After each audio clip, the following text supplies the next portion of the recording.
Okay, we're good to go. All right. Let's see. I'm going to be leading this week, so where did it go? All right, so this week we're gonna give a little, I guess, like a little summary of our book report or book review report. We're just gonna go over some highlights over the sections of our report, and I guess afterwards we'll kind of each summarize a little bit about it, see what we learned from our books. Anybody want to go first? I'll go. Okay, so the book that I read was Originals, How Nonconformists Changed the World by Adam Grant. And Adam Grant is a top-rated professor at Wharton. He's been the top-rated professor there for the last 6 years in a row. He teaches like business and management skills, and he also teaches these skills to like popular and influential organizations such as Google, Facebook, Disney, Pixar, and the NBA. And he's also won several awards for his academic research. So the premise of the book is kind of capitalizing on originality and using it as a strategy for success in business and a little bit in life as well. He focuses on like original people and ideas and kind of what they were able to do with those and how they were able to achieve so much by using originality as a strategy.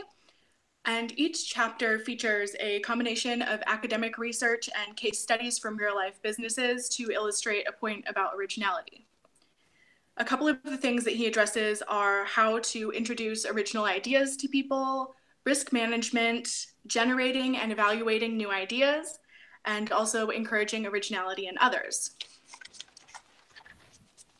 So one of the things that I thought was really interesting about this book was, the advice that he gives. It's not just things that have worked personally for him. They're things that are backed by research and things that have worked for real people and businesses.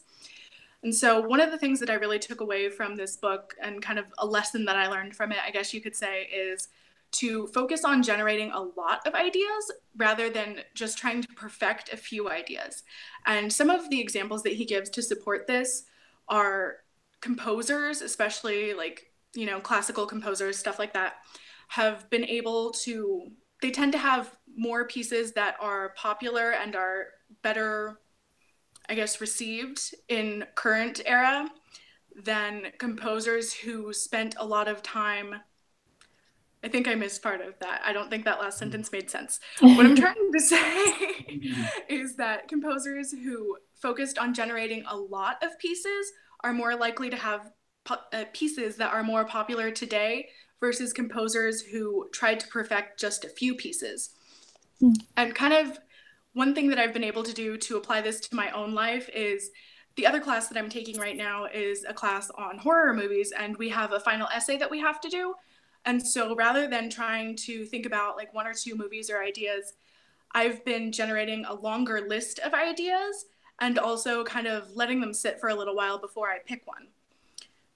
Again, another thing that he talks about in terms of like generating ideas and evaluating ideas is the case of Segway. The inventor of the Segway kind of latched onto the idea of the Segway really early on in his invention process.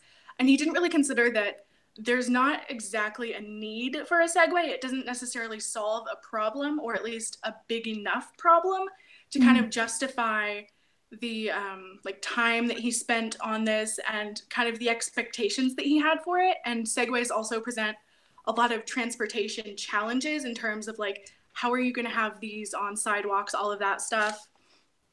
And then another thing that I learned from this book was the importance of risk aversion in success. So he talks about the founders of Warby Parker who were coming up with this idea of selling eyeglasses online. And even as they were in the final stages of launching this company, they were still keeping their day jobs so that they had something to fall back on if this didn't work out. And another thing that he talks about is that you don't have to be the first to launch a new idea. it can be better if you kind of are the second or third to come in with the idea so that you can wait for a market to be created and to also learn from the mistakes or adaptations of your predecessor and basically make improvements on what they did. And he really emphasizes that risk aversion is important because it shows that someone isn't like ready to throw caution to the wind. They're not going to kind of jump into things without thinking them through. So he advises to take cautious, well-timed risks and to pair creativity with strategy. Don't just rely on creativity and originality alone. The last thing that I wanted to talk about, especially since it had a tie-in to our discussion this week in class, was kind of like talking about how power is the last dirty word. So Grant doesn't refer to power as like a dirty word or anything like that, but he does talk about the importance of power and status to persuasion. So the case that he uses to illustrate this is Carmen Medina, who was a CIA agent. She invented what's called Intellipedia. And this is basically like a version of Wikipedia, but specifically within the CIA and other intelligence organizations for them to be able to share intelligence quickly and easily without kind of having to jump through all of these hoops to share their information. She had spent time working abroad and she didn't really have the connections or influence that she needed to carry out her ideas. Eventually, she was able to make the right connections and gain enough power within the CIA to be able to get people to hear her out and implement her ideas. So I would say that I definitely recommend this book because I think it was very different from the regurgitated advice that you typically get when you're talking about like leadership and business. You tend to hear the same things over and over, and they're either something that's very specific to one person, or it's just the same things that you've heard so many times before that you're like, yeah, duh, thought that was obvious. And I thought it was a very practical book. It showed a lot of ways to adapt originality and use it as a strategy, but it was backed by both scientific research and examples of how it had worked for other people. And it also kind of gave some ideas of what to avoid. I think this would definitely be best suited for anyone who wants to use originality to their advantage. So people who maybe are in management, entrepreneurs, anything like that, and just people in general who want to increase their originality and generate more original ideas or take a more original path. Nice. Awesome. I guess it's my turn, huh? It's a hard one to follow. That was great. Should have gone first. So I actually kind of chose a book not about leadership, which kind of made it a little bit harder. But I chose The Magnolia Story, which is about Chip and Joanna Gaines from the HGTV show Fixer Upper. And so it was kind of one of those, I've been wanting to read the book for a while, and then it was on the list to read. So I was like, okay, like I'll go for it. And so the story is definitely, it's a narrative, and it's just kind of an intimate look at like their life and, you know, how they went from, you know, meeting each other to where they are today. And it was kind of an interesting book to read kind of through the lens of our class, because I was like constantly searching for like leadership aspects and like where I could connect that in. And I thought it was going to be a lot harder than it was, because the biggest thing was Chip is actually just like kind of a natural born leader. And so many of the things that like he's done and does in his life just kind of relate back to different aspects of leadership that like we were talking about. The book as a whole was kind of like a good example of like servant leadership, which was one of the topics that like we talked about, and it's like the biggest topic that stuck out to me throughout the whole class as well. So that was kind of a cool like connection there.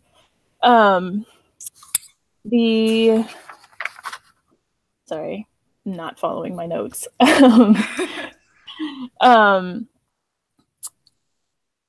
But yeah, so servant leadership, and like I saw it a lot in Chip, and how like, because there's just different points of throughout their lives and you know, like he would be the type of person to go out and like help a homeless man and, you know, not necessarily like take him in, but like help him in a way that would make the homeless man like kind of, you know, work for, like give him a job so that he can start like making money, that kind of thing. Or like another one of like the points in the book was he found these two little kids that were like wandering around at night, and he was like, hey, like, do you want a job to like work at night and help with like our stock, so that they like weren't just like wandering the streets, which I think is like a huge part of what servant leadership is, because it's all about like the people that you're working with rather than yourself and like your goals, kind of a thing.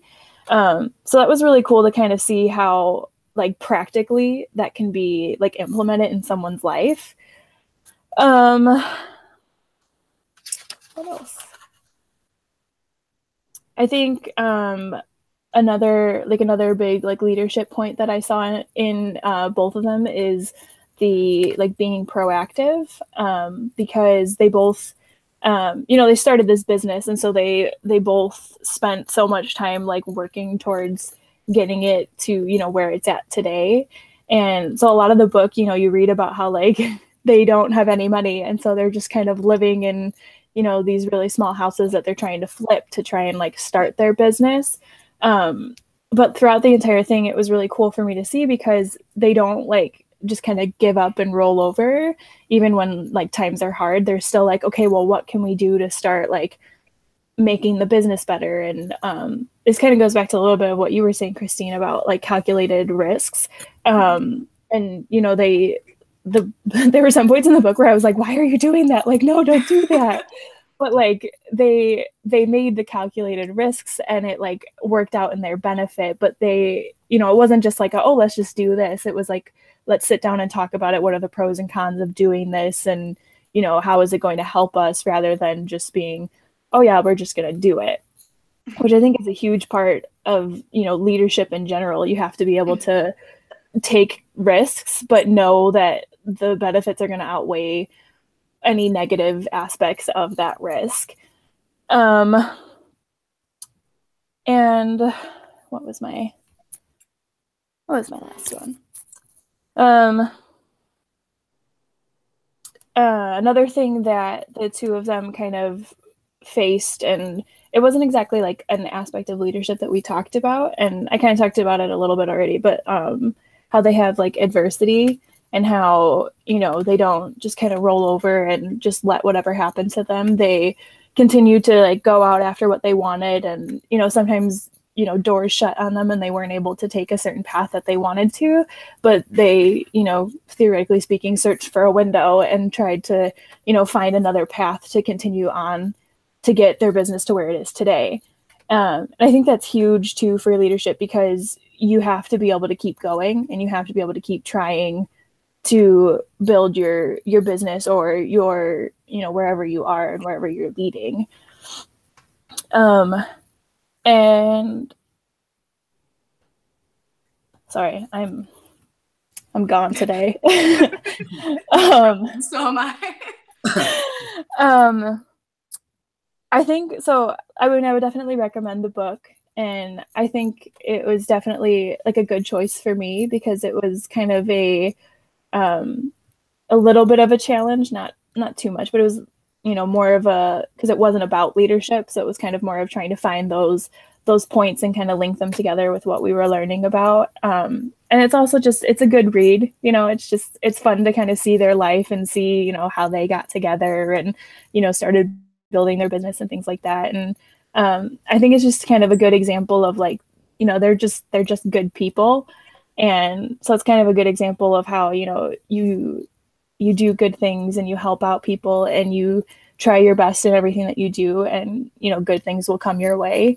And I think that's, you know, kind of another part of being a good leader, is that you have to be able to connect with people and like help them, because if it's all about, you know, helping yourself, kind of like how we talked about with power, if it's all about just helping yourself, like, you're not going to have a good team surrounding you, and nobody's going to like you really. And whereas if, you know, you're trying to help everybody else, when you get to that, you know, like end point, it's going to be much more rewarding for you and for all the people around you.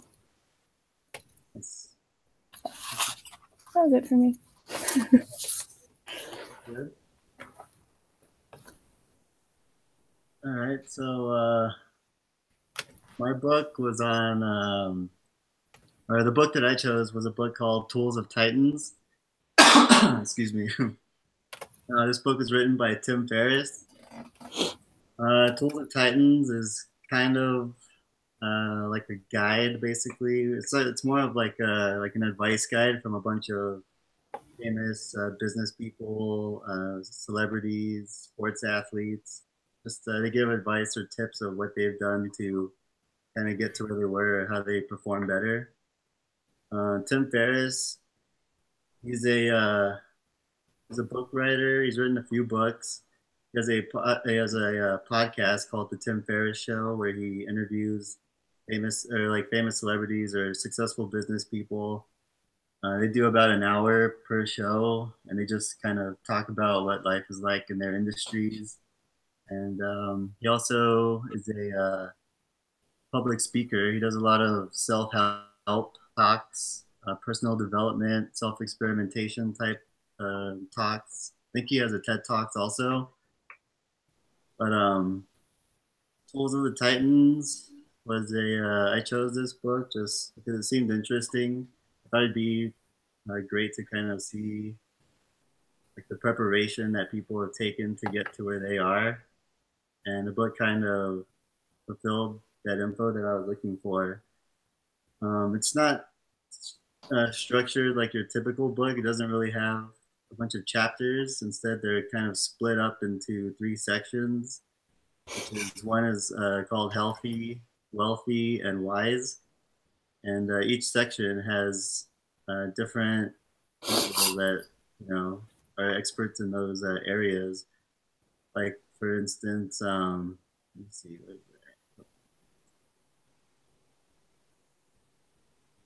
for the Healthy, he interviewed a lot of like former gymnastics coach, sports coaches like Joe DeSena, people that have ran the Spartan race like Peter Attia, and he was also a former ultra endurance. And for like Healthy, they kind of talk about how it's like they prepare for success by taking care of their bodies, making sure that they try not to stress out, they exercise a lot, eat right. Um, One key to their success that they said was just making sure that you always have to like wake up in the morning, do some form of meditation, kind of help you get ready for your business day. Make sure that you eat a healthy breakfast. Breakfast will help maybe get your brain functioning a little better. They have a few different tips for on things of what to eat and how to stay in fit or how to stay shape or in shape. Sorry. Let's see. For the Wealthy, he also interviewed people like Chris Sacca, who's an investor. He invested in companies like Twitter, Instagram, and Uber. And those companies have been pretty big, so he kind of gives you an insight on how to make the right investments, or he says not all investments are going to work out, but you have to kind of do your research. It's important, like whenever you're making any kind of business decision, to make or to do research and make sure that if you're not gonna if it's not gonna pan out, you have like a fail safe plan or something to fall back on. Um, the wise section covered like former people for like Maria Popova, who does brain pickings. She does a lot of mental. She's like a she does a lot of philosophy and like psychological work. Kind of make sure that, or she kind of checks on people to see how their stress is going. Make sure that you again exercise, do things. If you're stressed out about something, try to think of other things.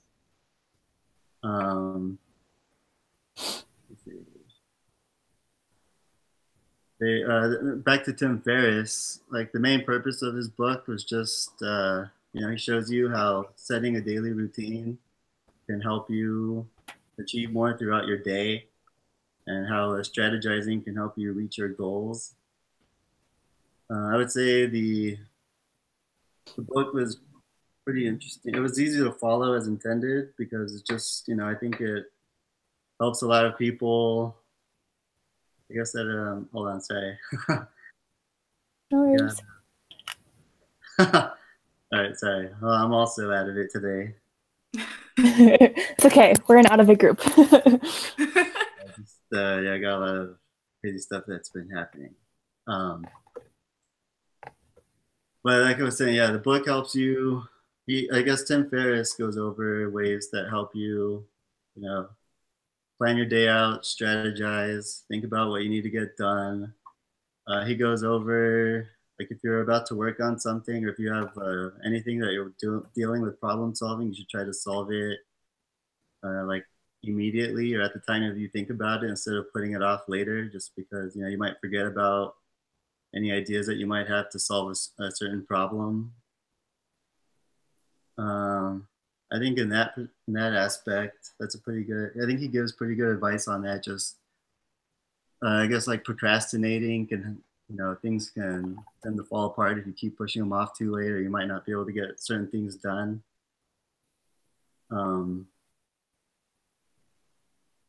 Let's see. I think Tim Ferriss did a good job of covering leadership and development. Tim Ferriss also talks about how it's important to keep learning and to never stop asking questions. Leadership is a development and a lifelong journey, something that he says. And we can always continue to learn. He says we can always continue to learn from others and on being better leaders. And in the process, Tim Ferriss thinks that it's important that people in successful places pass down the knowledge and information that they've learned from over the years. I think this book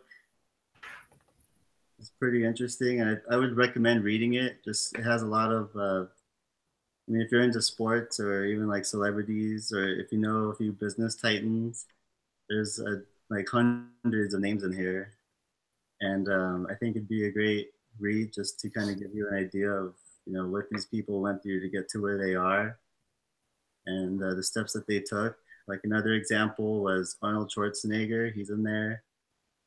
He said he came to the U.S. With just a gym bag and hard work ethic. And I mean, he just went out, networked, continued to started lifting weights. And I mean, he went from a bodybuilder to a huge movie star. And so I think just, and the former governor of, my state, California. So I guess it just goes to show that, hard work and determination, anyone's capable of, becoming a leader and passing down those skills that they've learned to help other people become leaders. Yeah. So yeah, I recommend this book. It's just a great read, and I thought it was also entertaining just to see, those insights again. And yeah, that's pretty much it for me. Nice.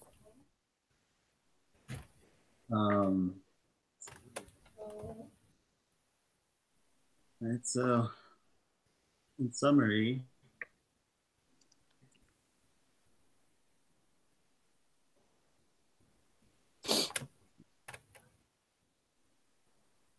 we're supposed to collectively summarize the key differences and similarities in the books.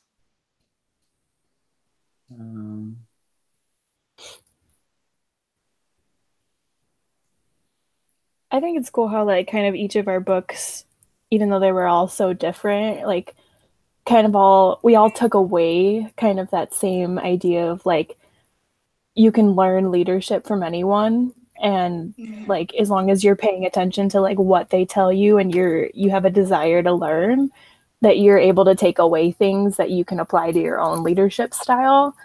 And I thought that was kind of cool how like, because we each had really different books, and yet we were still kind of all be able to take that point away from each one.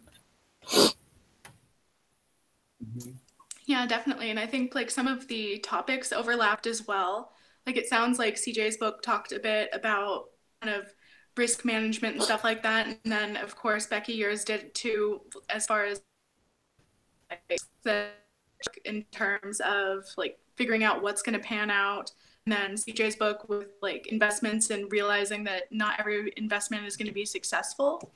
So I can definitely see where like even though they were very different books and they took a different kind of path to talk about leadership, they did kind of give us sort of the same points and sort of similar advice about leadership and how you can learn leadership and kind of improve upon, you know, what you may know or what may be already available to you. Yeah. Mm-hmm. So tack on to the similarities. You know, again, like all three books were pretty different. They were all they all seemed pretty interesting.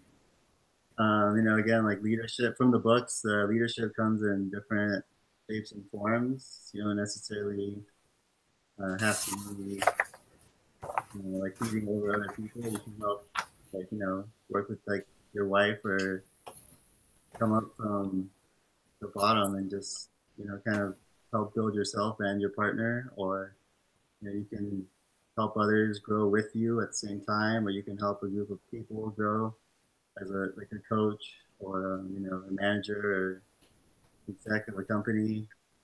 Mm. Yeah, leadership. Just I mean, as long as everyone keeps growing and learning, I think people anyone's capable of becoming a leader. Skills, being a leader is just something that you can learn. It's not something that you're born with. I think anyone's capable of becoming that, and these books are kind of a good example of that. Mm-hmm. Yeah.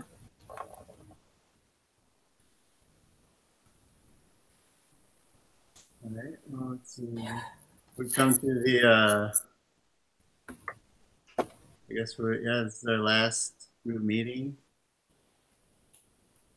It's been a good ride. It's been a fun ride. Yeah. Thank you guys for like being on top of it.